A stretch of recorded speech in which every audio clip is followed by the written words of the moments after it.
Welcome everybody. I'm Larry Bisig and you're watching Bisig Public Relations Television. We are honored to have Councilman Vitalis Lanshima. And Vitalis, thank you for coming in today. We appreciate your time. Congratulations on your election to the council. It's got to be a little overwhelming. Thank you very much. Thank you for having me. Yes, sir. How have the last couple of days been? It's been very busy. Yes. It's been crazy busy. Tell me the nature of that. Well, I wake up in the morning, go into the office, trying to catch up on things to make sure that I understand the procedures for the council, and also trying to see what issues are out there and the citizens of District 21 are calling in about, and trying to touch base with the different agency heads, the different police majors in the different divisions, trying to just acquaint myself with the process and introduce myself to the people that I'll be serving. How difficult is that, Councilman? I'm just curious. Is it arduous to get your arms around being a councilman? It is. The job is much. It's different from the outside because you have to serve your constituents. So you have to worry about those calls coming in from the different neighborhoods in the community. You also have to think about legislation, trying to figure out how do the ordinances go from being introduced to being read and being passed, and what's the process for that, and the different procedures for the council, how it operates, and the different caucuses have different rules as well. I'm having a meeting on Friday with the county attorney's office, basically understanding the legalities of what I'll be dealing with, and I have an issue with zoning in my district that was tabled last meeting that I have to look into. And that's the 21st district. The 21st district, yes. Okay. And that will be coming up for vote on the 11th of November. So not understanding what my interactions have to be with with the citizens of the district or the business owners, what to do and not to do. These are things that we don't think about, but once you get in this role, there's a lot that comes at you, and you have to take a step back to make sure you understand everything that's happening so you don't make a mistake. Yes, I understand. I have to tell you that the community as a whole is impressed with how you've gotten as far as you've gotten. I can tell you I certainly am. Tell me, where are you from? I was born in Nigeria. In Nigeria, yeah. And how long have you been here in the States? I've lived here for 15 years. 15 years, and how long have you been in the 21st district? I've lived in the 24th district for about 3 years. Okay, and you're the first member of the Metro Council with a disability? Yes. That's very impressive. And tell us a little about that. Obviously, you've been through a lot. Lost your arms through electrocution? Yes. I mean, it's not something I think about, and it's not something I highlight. Good for you. But about 28 years ago, I used to be an athlete, played soccer, and also was a high jumper. So I was carrying the high jump equipment from the storage area into the field so I could practice. And I was holding the high jump crossbar in my hands, and it touched a low-level high-tension power cable, and I was electrocuted. Well, let me tell you, regardless of how the politics plays out in the next few years, that's a brave story, and I commend you on it. I think you're a darn good example for a lot of young people. Let's talk about politics for a little bit. Oh, absolutely. Are you going to hang on to Dan? So you have taken Dan Johnson's spot. Yes. And are you going to hang on to his staff, or are you going to bring on your own staff? Well, I'm going through a transition phase right now. I have talked to the staff that is there. I know at least one is a staple in the community. She's well respected, Barbara Nichols, and she has expressed that she wants to continue on. I am more than happy for her to stay on and help me out as we continue to help the residents of District 21. Ray came back about 2 months ago. Ray's last name? I'm going blank here. Okay, I understand. A staffer down yes, at the Metro Council. Metro Council. He worked for Dan for a long time, and he retired about 4 years ago, but came back a few months ago to help Dan through this process. He's a great guy. He knows the district very well. His last name is Manley, Ray Manley. He expressed to me that he wants to go back to retirement. So I thanked him for his service, and I asked him to give me about a month so they can help me through the transitional phase. Vitalis, how many staffers does each council person get? It depends. I have seen it range from 1 to 3. Okay, Yes. I understand. Tell me about the council makeup itself. Was the election difficult? It was not necessarily difficult for me. I am a student of politics, and one thing I understood when this seat became available was to look at the makeup of the council and to see where are the votes going to come from. And I sat down with my team and we created a spreadsheet that listed every council member on there, and we tried to see where the votes and the support was going to come from. And I knew that almost every council member knew me. Certainly every Democrat knew who I am, and they know my role in the committee and what I've done. Is that primarily as a result of your run against Bobby Holskaloff 4 years ago? Maybe, but not. I am very involved in the community. I am always doing something. I'm very engaged both within the political arena as well as outside of it. I spend a lot of time, for instance, in West Louisville, helping my friends out in West Louisville with the issues in West Louisville, with the crime, different programs that they have. So every single council member in West Louisville knows who I am, and I'm friends with some of them. Those who are in the East, they've known me for a while. Now, Councilman Holland, that's known me for a while. Mobile Hill as well.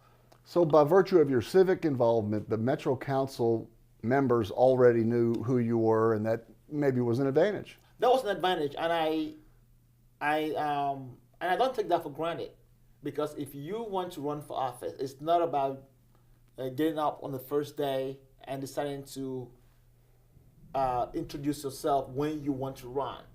It's a process.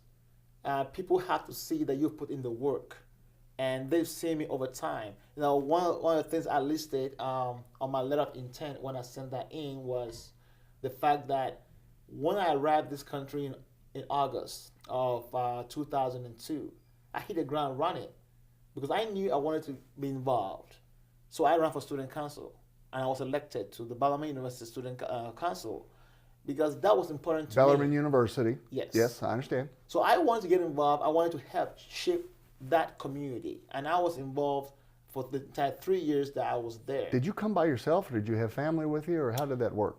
I arrived here with a friend from Nigeria, a guy I introduced to Bellarmine as a result of my interaction with Coach Vago in Australia. He currently works for Brown Foreman. But we arrived, the two of us. We came by virtue of a church. So what happened was I approached Coach Vago in Australia after the Paralympic Games in 2000, and I expressed to him my desire to come to the States and go to school and run track.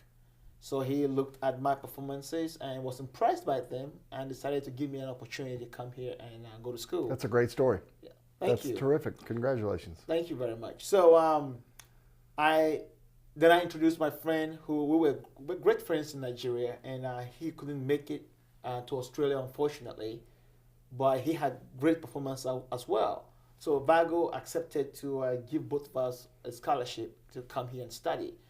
But Nigeria at that time did not have good telecommunications. And I realized that for us to make it, we needed a place that we could communicate with the U.S. Frequently. So we decided to move to London, and we lived there for 2 years while we worked out the details with Bellarmine University. And as you know, Bellarmine is a Division II school, and they could only offer half scholarship, so partial scholarship for the athletes. The church that we attended there stepped up. There's a gentleman, his name is John Paddington, who I call Dad. He stepped up, and he connected us with the local church here in Louisville. It's called the Louisville Church of Christ, and they accepted the responsibility of providing us with housing. And then John stepped up to raise part of the tuition and wrote a personal check to make sure that we get here and we had no issues for the first year of college. That's outstanding. So it's a story of individuals stepping up to help you accomplish your goals and your dreams. And it's also a story of stepping up and empowering yourself. Because I believe if I did not prepare myself for this moment, it wouldn't have arrived. And because I had prepared myself, God led someone to me who was compassionate enough and had a big heart to say he would do something that was that great for me. That's fantastic. Now, let's go to the antithesis of showing a big heart, and let's talk a little politics. You feel like you won that election with the board, the Metro Council, because they knew you. Yes. The ones that didn't vote for you, why did they not vote for you? Do you know? It's a politics I don't want to get into. Well, let's get into it. But those that didn't vote for me, they did not vote for me not because they don't know me or not because they don't like me or not because they didn't think I was the best candidate. Why didn't they vote for you? Some didn't vote for me because they felt like they had to go with Nicole George. There's a lot. Sorry, I lost you there. They had to go with the other candidate. Who was the other candidate again? Nicole George. I understand. In politics, Anna Nicole George. No, Nicole. Nicole George. Yes. Sorry. Okay. In politics, a lot of lobbying happens. People lobby on behalf of others, and there were lobbyists that were involved in the election. not lobbyists in the real sense of lobbyists during the legislation, but individuals who lobby on your behalf or behind the scenes. So who were some of those individuals? Just curious. Now, we're not talking about Metro Council members. We're talking about individuals who are attempting to influence the council members on their vote on who should be the next representative from the 21st. And that happens. I mean, there were phone calls that were made. There were emails that were sent out on my behalf as well. So that happens, across the board. Any names that you're aware of? I mean, there are names I don't want to go into, but the point is, we reached out to members of Metro Council and we made our case.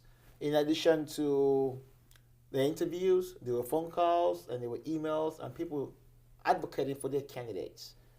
And I had people on my behalf. For instance, Representative Al Gentry sent a really, really strong letter of recommendation on my behalf and letting Metro Council know that I was the most qualified and the reasons why he thought I was the most qualified and what I was able to contribute to Metro Council and the city as a whole. I see. All right, let's go back to how we got here in the first place. Dan Johnson, what's your opinion of Dan? I think Dan Johnson is a stakeholder, as a statesman. He has done some great work in the community. Was he treated fairly? I don't want to delve into how he was treated or not treated. But my opinion of the process was, I did not want the process to get messy. I wanted it to. The removal process, should it happen? Yes, but my opinion. In your opinion, he should have been removed. My opinion is he shouldn't have been removed. Why? Because of the situation we find ourselves right now, which is you have to have an appointment. And then the politics of the appointment. And we have two candidates, myself and the other candidate is running, in which there is now a perceived notion of an unfair advantage, that I have an unfair advantage towards her. And this is Miss George? Yeah, Miss George. I see. And so she's announced that she will be running for the office. Yes. And you've announced that you will also be running for the office. Yes. So you're already off to the races. Yes. I see. So that was my concern. My concern was if he's removed and then we get into this situation, then it creates a whole different dynamics, and that is where we'll find ourselves. The behavior that was described, if he actually engaged in it, to me, was inappropriate. And he has denied it or has not denied it, but it's gone back and forth. The whole situation was not clean, to say the least. So I do not condone such behavior, but I think he has done some great work in the community.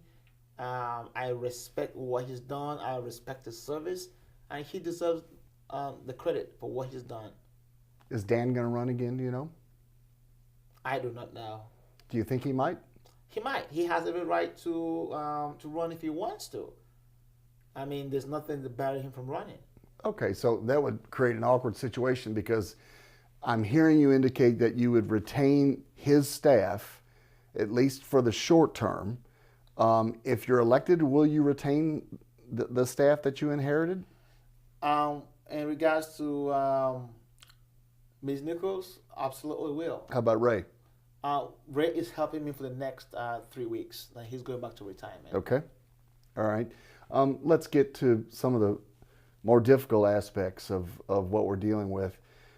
You're an employee of Jefferson County Public Schools. Yes. Okay. Are you under suspension right now? Right now, yes. Okay. When you're suspended from JCPS, do you still get your paycheck? No, you do not. Okay. So it's suspension without pay. How do we get here? How do we get here? I believe that as an educator and somebody who's an upstanding citizen, you stand up for yourself. And that's what I've done my entire life, my entire career. And when I find myself in a situation with my administrators that I've perceived to be wrong or illegal or unethical, I speak up. So in my particular situation, I found I had somebody in my classroom that was employed by JCPS 2 days prior that was not trained to evaluate anyone. She was an instructional assistant, and I found out that she was taking evaluative statements about me, things that were describing my teaching methods and how terrible of a job I was doing. So I wrote a letter to my principal on September 11, explaining to him what I had found. And I told him that that was inappropriate, unethical, and borderline illegal. And I expressed to him that I think my assistant principal was behind it. And Who's the assistant principal? I don't want to go into names. Who's the individual you sent the letter to? I mean, that's public record. My principal, Daryl Farmer. Okay. I told him that he should reassign me within the school because I felt that was creating a hostile working environment for me. You know, this is getting close to a whistleblower scenario. Do you feel a sense of that? And if that's the case, are you going to pursue litigation against JCPS regarding your dismissal if you're dismissed? I'm going to get to that here in a minute. Okay.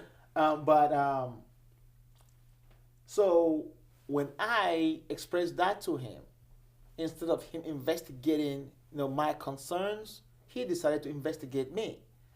And investigating me, he created 3 charges, and those are the charges that I denied student lunch. Do you feel like they were trumped up charges? Yes, they were. And this was denying a student lunch, this was wrestling with a student, and this was throwing furniture in the classroom. Yes. These are the 3 things that you've been accused of. Yes. Are they true? 2 are false. Which 2 are false? Wrestling with a student. You did not wrestle with a student? No, I never did. Were there any witnesses that could indicate that you did not wrestle with a student? The students were there. What did the students say? The students say that he initiated contact with me. He grabbed my hands and went down, and I fell over. There was no wrestling involved, and that's why I explained to the principal. Was your safety at risk? Not at all. Okay. You should understand, I work with kids who are high risk. I work with kids who have emotional behavior and disorders. I have worked with students that I need to build a relationship with. Is that the kind of kid you ought to be wrestling with? Absolutely not. Okay. But I build relationship with my students. I just got a text yesterday from... Well, wait a minute. Absolutely not, but you wrestled with him anyway. I never wrestled with a student. Okay, so that's a trumped up charge. It is. You did not wrestle with a student. I never wrestled with Did a you come in contact with the student? He came in contact with me. He came in contact with you. Yes. Did you challenge him to that? No, I did not. Okay. Was there bravado on the student's part where he was saying he could take anybody in the school and you felt like you needed to prove him wrong? I'm quoting from the Courier Journal. Yes, he said that, but I never tried to prove him wrong. Okay, so I'm getting a little lost in class, pardon the pun. Was there physical contact with the student? Yes, there was. Okay. And was the nature of that contact argumentative, or was it disciplinary, or was it just jostling around? It was playful. All right. And is it a teacher's position to be playful in that space with a student in terms of physical contact? So the student was playing with me, so he approached me. So my students are very goofy. And sometimes... Wait a minute, your students are goofy. Yeah, sometimes they're goofy, and you allow them, you create an environment for them to feel comfortable. So I was not in any harm's way, and he was not in any harm's way. He was playing around and just talking to me, and he initiated contact. So there was nothing really that was created an unsafe environment for myself or the student. In hindsight, is there anything you would have done differently in that space? Not really. No, you would have done the same thing again. He grabbed my hands. I never responded by grabbing him. And he went down and I went down. There was nothing really that I could have done any differently. I asked you this earlier and I didn't get clear. Were there witnesses? There was the students in the classroom. Okay, and what were they part of the investigation? I do not know. Okay. All I know is I was asked for my opinion. I was asked what happened, and I explained that to the principal. The student was asked for a statement, and he gave a statement. Have you seen that statement? I have not. Okay. My attorneys requested for it as part of the tribunal process. I've not seen it yet. Aren't you interested in seeing that? Not yet, because this is what I believe. When you do something wrong, and there's an investigation, that investigation will indicate the findings. And I don't know if you have seen my termination letter or not, but I have not. in all three incidents, there was no single findings. So there was allegation that I wrestled with a student. The finding was I was questioned, I was interviewed, and I said I did not wrestle with a student. The student was questioned and interviewed, and he said, he wrote a statement that indicated that there was no wrestling. He initiated contact with me, and he was being playful. Those are the two conclusions. So how do you conclude from my statement and the student's statement and then say, I was wrestling with a student? Did you and the student leave your feet? No. Okay, so everybody was upright. No, we went down. You were down. Yeah, that's what you meant, yes. Yes. Okay, so you're off your feet, Yes. and the student is off his feet, and you're wrestling. You keep saying wrestling. Yes, that's is there a term that would be better?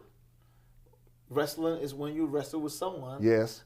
In this situation, he grabbed my hands, and Yeah. I had no response. There's nothing I can do. I was not holding his hands. Did the student face any discipline? No, Okay. not to my knowledge. All right. But you have no regrets regarding that.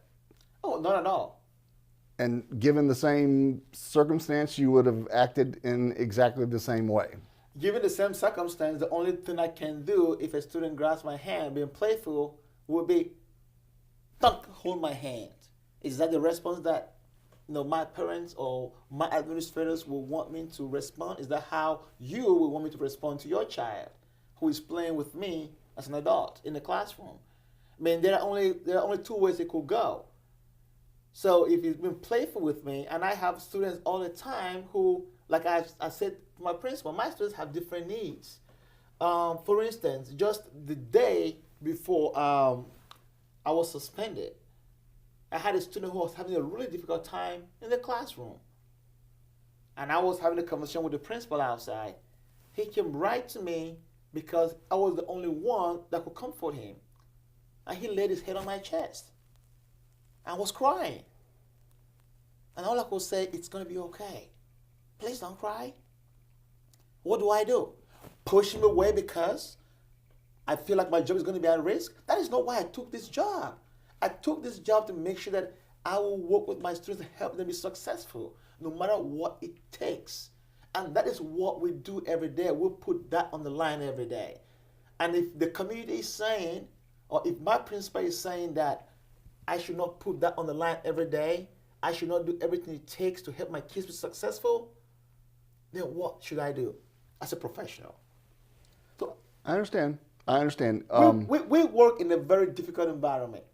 We work in a challenging environment. We as teachers in Jefferson County, yes. and specifically because you're dealing with special ed young people, it's even more challenging, It's I even presume. more challenging.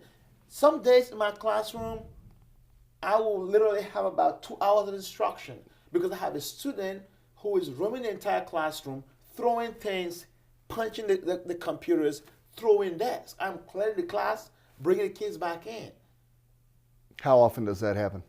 In a classroom like mine, Yes. at least once a week. At least once a week. So what do we do? I mean, I am trained. I'm. Is there a safety monitor in your school that you're able to reach out to for assistance in terms of discipline within the classroom? We just this year we had a security officer. Prior to that we had nothing. We had the school administrators that we could call, but the issue with that is when you call an administrator, they'll come to the classroom, take the kid out, have a conversation with them, send them back in the classroom. We are not allowed to suspend students because of their disability. So if you have a behavior problem, we can suspend you when you're acting out in the classroom, which is understandable. But we do not have a process in which we remove that student and put them somewhere else for a minute so we can continue with instruction. So if you are in that classroom, that's the last resort before you go into a special school, for lack of a better word. Okay, I think I generally understand that. I would say it's plausible that the majority of parents would prefer that their young person not be touched, and that might be, Vitalis, what you're running into. But let's move on. So I'm understanding you to say it's a high pressure environment when you're dealing with special ed young people. And then that leads me to my next question. Was it out of frustration that you were accused of tipping over a desk or throwing a desk, or what was the nature of that? Not at all. I had a student who was engaged in that behavior in the classroom, being disruptive in the classroom. Yes. And I had called the administrator several times on that particular student. And several times they'll come in, talk to the student, send the student right back in the classroom. At this particular moment, I told my assistant in the classroom to take the other kids out so I could conference with the student.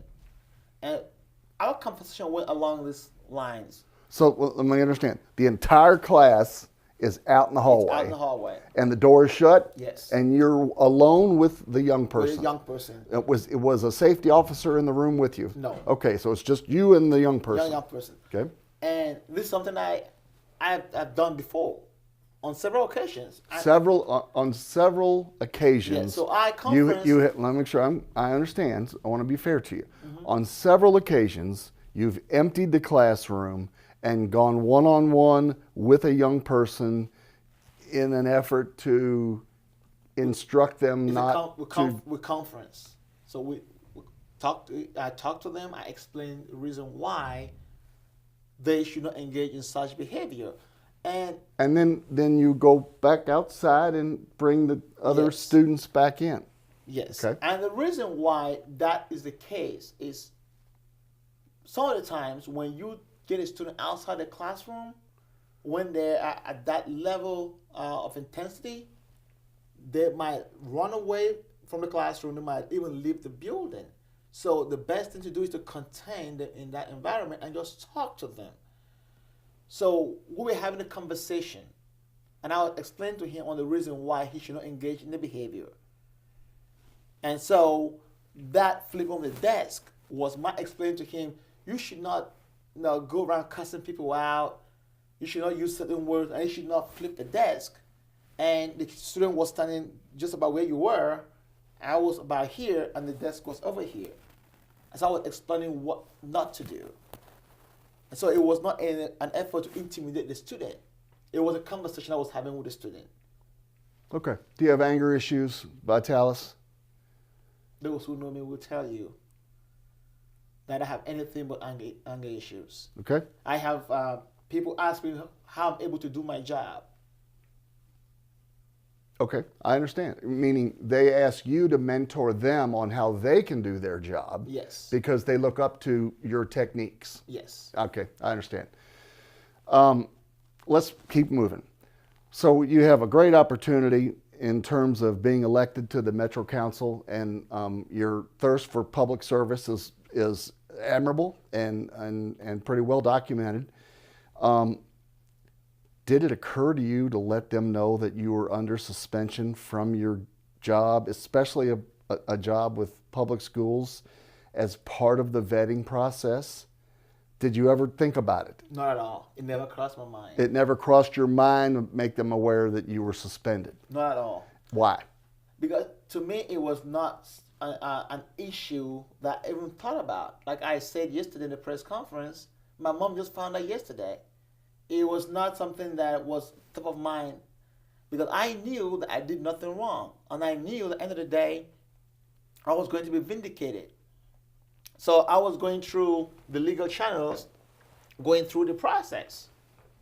So it was not something, and it was not an attempt to be deceptive, not by any stretch of the imagination. Did anyone indicate to you that that was a problem after the fact? In other words, did anyone who voted for you approach you and say, I wouldn't have voted for you if I'd have known that? No, not one person. Has anybody gone on record and said that? No. Okay. I have. Except for Miss George. She's gone on record and said you should have let them know that. And I have said, and I have responded to that. If talking about the issue of transparency, Yes. I have expressed that I am more than happy to release my my personnel file, and if everyone who's running for this particular seat does the same, I want to make it public, because the thing it's an issue of treating people fairly. You know, when we talk about due process, this is America. We talk about due process. You don't crucify first. Innocent until proven guilty. So when we talk about due process, you give people the opportunity to go through that process. In my situation, JCPS terminated me before going through that process. There was no investigation done in my case. Not at all. And as a matter of fact, as of today, they indicated that I will be going back to work on the 3rd of January. Okay, so they have, JCPS administration has made a decision, and you will be going back to work on the 3rd of January. Yes, they have rescinded. So the issue is moot. The issue is moot. They have rescinded the dismissal because they realized they were wrong. And that's what I've been saying the entire time. Who makes you aware of that? Just curious. Where does that word come from? Your principal? My attorney. Your attorney. Yes. So someone from JCPS contacts your attorney and made your attorney aware that you will be reinstated as of the 3rd of January. Yes. Okay. Well, that speaks well to progress. In hindsight, would you have brought it up with the council? In hindsight, probably I should have, yes. Okay, so in this case, you feel like you maybe made a mistake and go ahead and let them know that this was whirling around. Probably so. When you talk about being transparent and making sure that people know that you don't have anything to hide, because I do not have anything to hide. My track record is proven. People know who I am. They know what I've done. And I know the parents that I've worked with in the past and the students I've worked with in the past, they can vouch for me. They can vouch for what I can do and what I've done in the classroom. So I don't see anyone going out there to impugn my reputation in terms of my career as a teacher. Was it a witch hunt? Were they coming after you just politically? Was that the nature of it? Absolutely. You would think so, because the way it happened was I was having an interview just like this, and the interviewer says they received a tip and asked the question. And then I got a phone call from another television station asking the same question. So it was planned. But guess what? It's a distraction. District 21 has gone through a lot. You don't need to manufacture a new scandal so that we can drag the district through, another scandal so that somebody can get elected. There is no reason for that. I mean, we have enough to be worried about. And personally, I'm doing this because I love what I do for the community.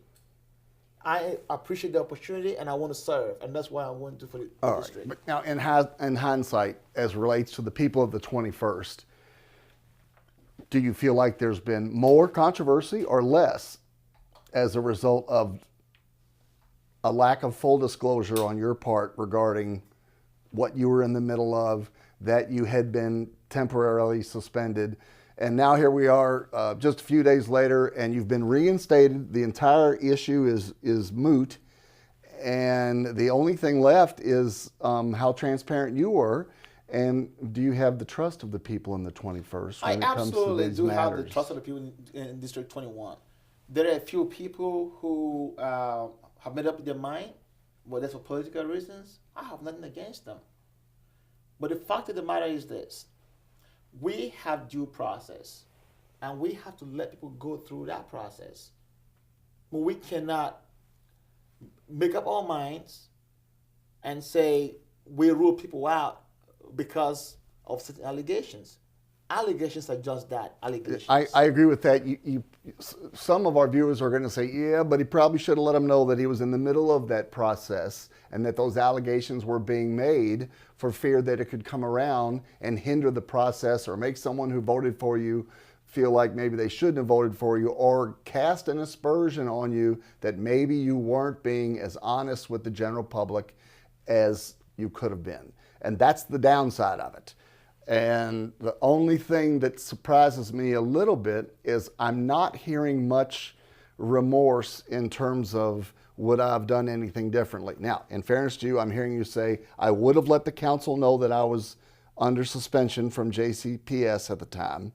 But in terms, I'm asking, I'm not telling, but in terms of the contact with the student, there's nothing you would have changed in terms of your all's physical contact, and there's nothing you would have changed regarding tumbling any furniture in the classroom.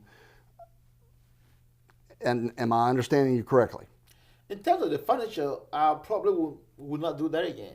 Okay. I was explaining what not to do. Yes. And that is a situation that I am not going to do that again. I understand that. In terms of the student,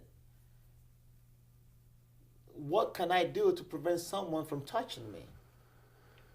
Well, I think the short answer to that is you don't touch back. I mean, especially in the Me Too age that we're in right now. So it's a very volatile subject. Mr. Bisig, how do I touch back? My hands were grabbed. So if a student grabs my hand, how do I touch back? I wasn't there, so I don't know the nature of it. I have to rely, and the community has to rely, on your explanation of what went down and of the students' explanation of what went down. But as a general acumen, it's probably not a good idea when you're in the space of physically in contact with a student. I think that's where a safety officer comes in. I think that's when maybe a police officer who, as you know, are contracted by some of the schools, are brought in, so you don't have to be in the tough spot of explaining what went down, and that you're not accused of things that may not be fair. That's my answer to you, Vitalis. But that is the question I have to you too, and anyone else who is watching, is how do I touch back? So if you grab my hands, how did I touch back? I don't know. I wasn't there. Because it's not possible. If you grab my hand, there's no way I'll touch you back. Okay. It's not possible. So was there any contact? I'm repeating myself because I'm not clear. Was there any contact between you and the student? He grabbed my hand. He grabbed your hands? Yes. Okay. So there was no touching back. There was no playful wrestling around? There was none of that? No. I feel like I'm getting contradictory answers from where you were initially as you were trying to explain it? No, I say he grabbed. This is why I'm pressing the He issue, grabbed. Vitalis, He not to grabbed be my unfair. hands, and was being playful, and he went down because he was holding my hands. I couldn't just let my hands loose. Okay.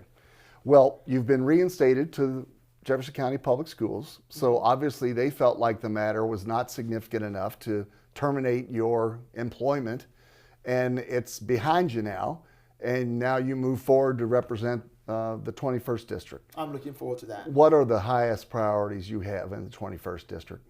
One of the biggest issue we have is the issue of our neighborhood safety. We have a lot of crime in District 21. There's an issue with opioid addiction as well. So those are issues I'll be focusing on the next few days. Our youth are not very engaged. We need to find things to get them engaged and help them get off the street. Do you know? Do you have some specifics you could share with us? Because those answers are pretty common among our elected officials, and they're platitudinal in nature. Let me try to get to some specifics. How do you feel about our mayor? I think Mayor Fisher is a great friend. Do I agree with everything he's done? No, I do not. Will you support the mayor if he's challenged in a Democratic primary? Right now, I am staying away from Democratic primary. I am being neutral in that race. How about Chief Conrad? Where do you stand on the chief? I think the chief has done some good work, and there are issues, areas in which he needs to improve on. Where do you stand on flex platoons? Can you explain that, please? Flex platoons is a policing technique that has been utilized in communities, including ours, to help decrease the amount of crime in a given district. And that's something that your constituents are going to want you to be familiar with if fighting crime is the number one issue for you in the 21st. And I think it's a great issue. But you got to brush up on that kind of stuff. You got to have I'm sorry, I don't want to speak for you. Let's get back to our chief. Where do you stand on our chief? I think he's done some great work. There are areas that he needs to improve on. You want to keep him or do you want him to go? That's not something that I want to delve into. I want to look more into the work that he's done. I want to talk to the chief more and give him a chance to explain where he's coming from and what improvements he has in mind. Okay, so it sounds like I'm hearing a yes to keeping Councilman Johnson's staff, at least short term, for transition. Is that correct? Yes. I'm hearing a yes as relates to your position on retaining Chief Conrad. I'm hearing, is that correct? I don't want to put words in your mouth. Chief Conrad, I want to have a conversation with him, see what things he wants to do differently. Here's the thing. We have a lot of issues in Jefferson County as it relates to crime. So what have we done so far? And is it effective? If it's not, what do we need to change? Is he the right person to lead that change? So my conversation with him, as well as the mayor, as well as looking at the different techniques that are out there, then I will make that evaluation when I get to that point. There are information that I'm privy to right now that I'm appointed to this position. Do you, yes, the issue's been around a long time, so I'm surprised you're not a little bit more opinionated regarding the chief and his techniques. And as I say, it's public record. So do you feel you're at a disadvantage? Do you feel, are you ready for this? Are you ready to do this? Absolutely. Okay. Absolutely. But like I say, I could not have worked with Chief Conrad and asked him tough questions a week ago and demand those answers. There are things that Chief Conrad was doing a week ago that he would not reveal to me as an average citizen. And as you know, I am privileged now to have those conversations at a different level. What I'm saying is, regardless of what my opinion was of Chief Conrad, I need to give him a fair chance to have an open conversation with me so that I can hold him accountable then. And same thing with the mayor. Mayor could talk about whatever he wants to talk about in the public sphere, but as a councilman, we have a conversation at a different level based on his priorities and my priorities and the priorities of District 21. All right. So what I'm saying is it's a different kind of conversation that we need to have to make sure that I understand, these are the issues that we're dealing with. Is he the most effective person to lead that change. How about homeless camps? Where do you stand on those? You want them cleared out? How do you want? You know, there was a riveting story this past week that maybe you saw regarding a homeless gentleman who had been living in a homeless camp for some time. As a result, he had suffered health issues that he wouldn't have suffered otherwise. Where do you come down on homeless camps? Should we clear them out? How do you want to handle that? Are there homeless camps in the 21st? Yes. Okay. What do you want to do with them? That story about the gentleman was heartbreaking. It broke my heart. That's not something that we should hear about or see in Jefferson County, and we call ourselves a compassionate city. In terms of homeless camps, I've almost been homeless myself before, and I do understand that if I'm homeless, I will find a place to go rest my head and get away from harmful situations. Are they eyesore? Yes. Do we need to clear them? The answer is no. We cannot clear homeless camps without a plan in place to transition those who are homeless into a safe environment. Until we do that, then we need to rethink the whole plan for clearing. I understand giving a 21-day notice or putting the stuff away in a safe place, but where do they go from there? These are citizens just like yourself and me. Where do they go? Okay. I mean, just because you clear the camp doesn't mean that they're no longer homeless, because they are still homeless. I understand. Councilman, we'll give you the last word. We appreciate Councilman Ming here. Councilman Vitalis Lanshima, thank you so much for being a part of it. Let me tell you that we all wish you the very best. And your story is quite inspiring. Well, thank you for the tough questions. That's okay. Thank you. This is Larry Bisig with Bisig Public Relations. We'll see you soon.